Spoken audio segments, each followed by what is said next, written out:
السلام علیکم ورحمۃ اللہ وبرکاتہ۔ کچھ عورتیں ایسی ہوتی ہیں کہ جن پر اللہ کے فرشتے پوری رات لعنت بھیجتے ہیں، اور ان عورتوں کی نہ نمازیں قبول ہوتی ہیں نہ روزے قبول ہوتے ہیں، حتیٰ کہ کوئی سی بھی عبادت اللہ کے یہاں ان عورتوں کی قابل قبول نہیں ہے۔ بڑے افسوس کی بات ہے کہ ایسی بھی عورتیں ہیں۔ آئیے جانتے ہیں کہ وہ کون سی عورتیں ہیں کہ جن کو اتنا بڑا گناہ ملتا ہے کہ پوری رات فرشتے ان پر لعنت بھیجتے ہیں۔ وہ عورت کہ جس کا شوہر اس کی کسی بات سے ناراض ہو جائے اور وہ شوہر ناراض ہو کر کے سو جائے تو پوری رات فرشتے اس عورت پر لعنت بھیجتے ہیں کہ تیری وجہ سے تیرا شوہر ناراض ہو کر کے سویا ہے۔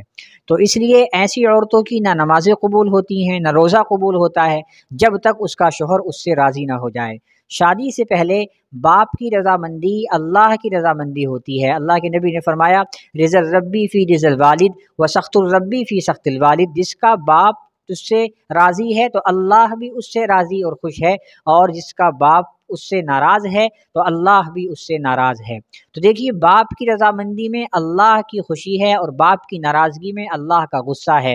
تو ٹھیک اسی طرح سے شادی ہونے کے بعد میں شوہر کا حق بیوی کے اوپر ہوتا ہے کہ وہ اپنے شوہر کو کبھی ناراض نہ کرے۔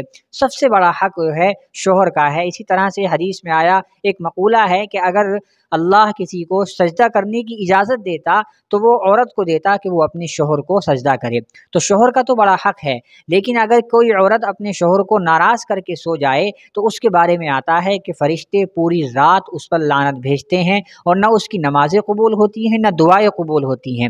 اسی طرح سے اللہ کے نبی علیہ الصلوۃ والسلام نے فرمایا کہ جب میدان محشر میں لوگ پہنچیں گے اور وہاں پر نفسی نفسی کا عالم ہوگا تو ایک نور پھوٹے گا، تو لوگ اس نور کو دیکھ کر سجدے میں چلے جائیں گے۔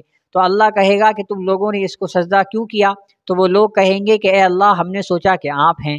تو اللہ کہے گا کہ میں ابھی پردے سے باہر نہیں آیا، یہ جو نور ہے یہ وہ عورتیں ہیں جو اپنے شوہر کی دنیا کے اندر خدمت کیا کرتی تھیں، اور جب ان کا شوہر ناراض ہوتا تھا تو یہ اپنے شوہر کو منا لیا کرتی تھیں۔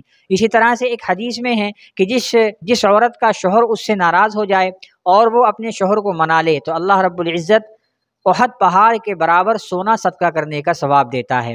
اسی طرح سے حضور نے فرمایا کہ اگر کوئی عورت اپنے شوہر کو راضی کرنے کے لیے، اپنے شوہر کو خوش کرنے کے لیے میک اپ کرے یا اسی طریقے سے زیب و زینت اختیار کرے تو اس کو ثواب ملتا ہے، لیکن اگر کسی اور کے لیے کرے گی تو ظاہر سی بات ہے وہ گناہ ملے گا۔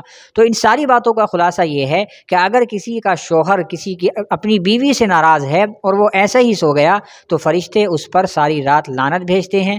ہمیں اس چیز سے بچنا چاہیے۔ اللہ عمل کی توفیق عطا فرمائے۔ السلام علیکم ورحمۃ اللہ۔